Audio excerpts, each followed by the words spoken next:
Hi, this is Jeffrey Ong. Today I'm going to talk about why invest in UK properties. UK migration has been at the highest level, surprise, surprise, since Brexit.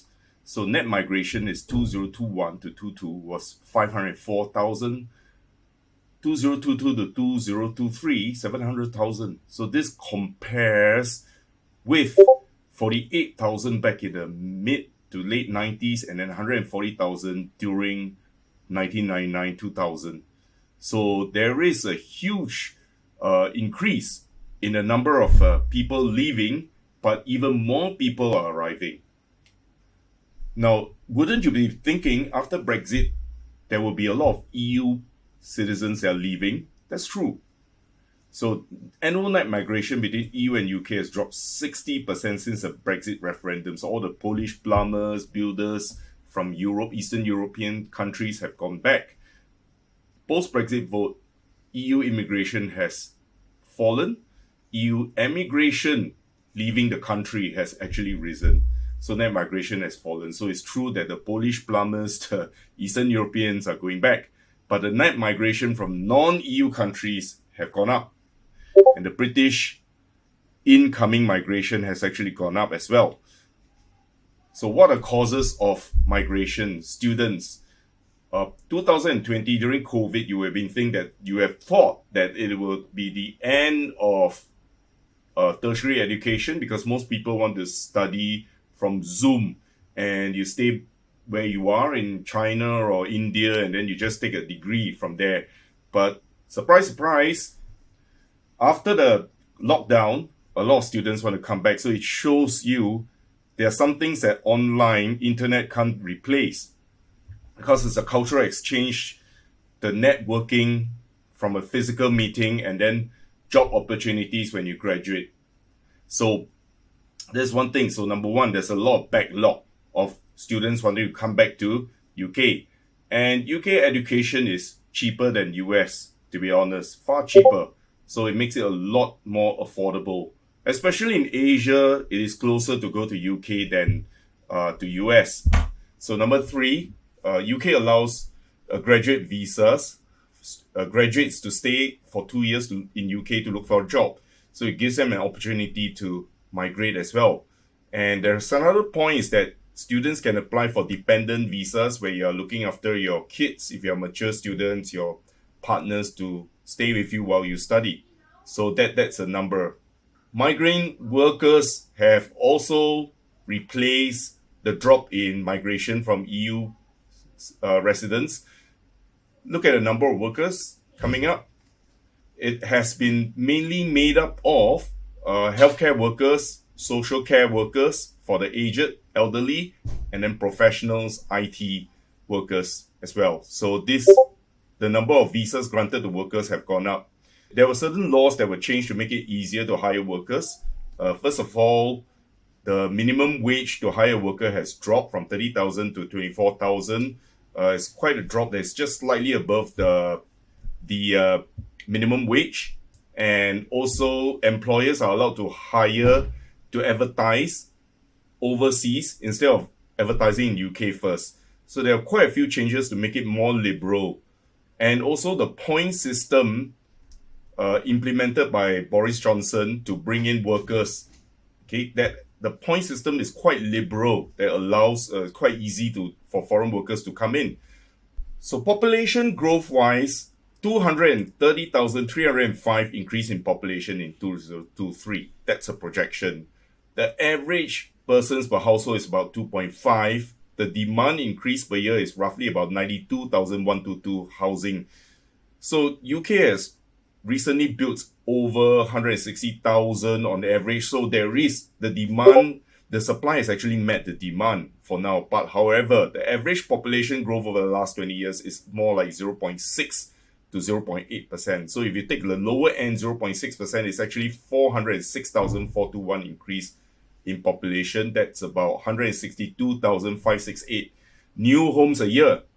Now, if UK has built 160,000 homes average since 1970, it just about meets the demand.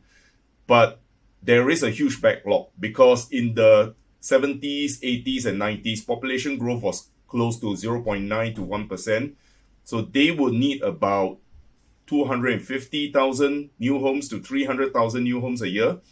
So that was where the population was booming. Going back to the slide here, you can see pre-Brexit is 0.8 to 1%. So you need 3 times of 92,000, which is close to 270,000 here, right? And they have declined. So right now, even though supply has met demand, because of the backlog, it's not enough, and the number of homes built actually has declined. Housing associations have always made up very little proportion of home building. Okay, but local authorities, that means your local councils, they were in charge of building new homes, affordable homes, they have all but disappeared. So who made up the slack? It's just private home buildings. That's why there's a lot of gripe about no affordable housings being built, because the local authorities have stopped building, they've run out of funds, and so it's all down to private builders. So there is a lot of backlog that's not built yet.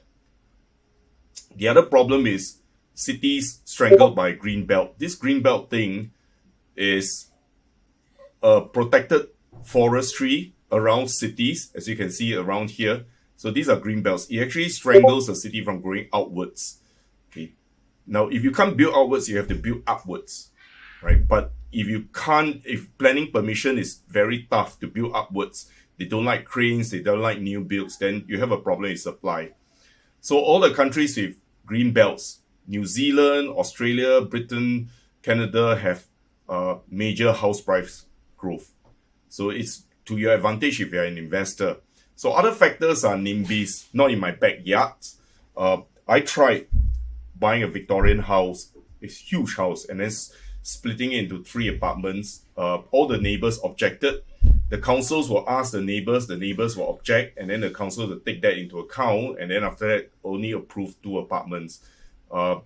So there is such a thing called right of light. It's not like Singapore where you can build as tall as you want. So they built, if somebody builds a building next to yours that blocks your house from light, direct light, sunlight, you can actually appeal against it, and you might actually win. So it's not like Singapore where every landed house is built like a spaceship to their likings. You must look the same level, same number of floors. So NIMBYs is a very strong factor here. Strong rule of law, it adds to your advantage in UK. All the developed countries have very strong rule of laws that ensures that your home ownership is secure. The title is real. Try buying it in third world countries. I'm not sure you can even get the same security. Availability of mortgages to foreigners, as I mentioned earlier, if you cannot get a mortgage, just buy the ETF, buy the stock. No point buying the property. There's no additional stamp duty for owning multiple properties. So another strong reason for buying UK is that just like the US, any country that allows you to buy many properties without higher and higher taxes allow you to buy 10 properties in 10 years. And that's the way that I pitch for financial freedom. And you're able to buy under limited companies. In Singapore, this thing has essentially been blocked. If you sell a residential property under a limited company, the stamp duty actually applies. But in UK, transfer of shares, issuance of new shares, sale of shares, you don't pay stamp duty, land tax, just the corporation stamp duty. You're allowed to own freehold houses, existing stock of landed houses, semi-detached, terraces. They are between 150 to 250,000 US. It's a lot cheaper than Singapore's government flats. It's cheaper than Malaysian properties as well. So you got a strong rule of law and all the advantages. And the other thing is high rental yields. The more you buy, the richer you get, because it's all the properties, if you buy carefully, and Titanium Synergy can guide you, is that you have at least cash flow neutral to cash flow positive, even with leverage of 75% LTV. So you can get paid while you wait for capital appreciation and achieve that 20 to 30% return per year.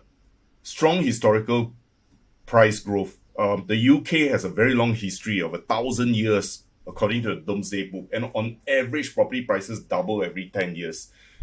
If you look at 1952 to today, over here, these are nominal prices. The average house price in UK has risen by 7.2% per year in the past 70 years. It's about in line with Singapore house price growth, or even better still. So it is very rare that you get a country with such a strong house price growth, and yet the house prices are affordable between 150 to 250,000. The opportunity is there and the window is there. So these are the reasons why you should be buying UK. It ticks all the boxes to help you to achieve financial freedom. Now, here's another thing. A lot of people do not look at supply. They only look at demand. Oh, this city is great because they're going to invest in infrastructure. There's a train coming, but they don't talk about supply. Let me tell you this, supply is the most important part. And a lot of developers or marketing gimmicks don't tell you that, okay, there is a train station there, they're building a shopping mall, but tons of tall towers coming up, residential buildings. And these are all competitors to you. You're not going to get very good rental. So there's a trick as well.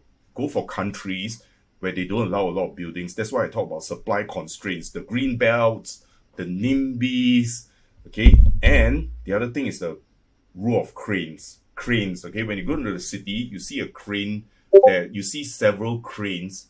They're building very tall towers. Ask, what are they? If they are residential apartments, and the cranes have been there for a couple of years. If you look at Dubai, there are cranes jutting everywhere. Singapore, there are cranes. Bangkok.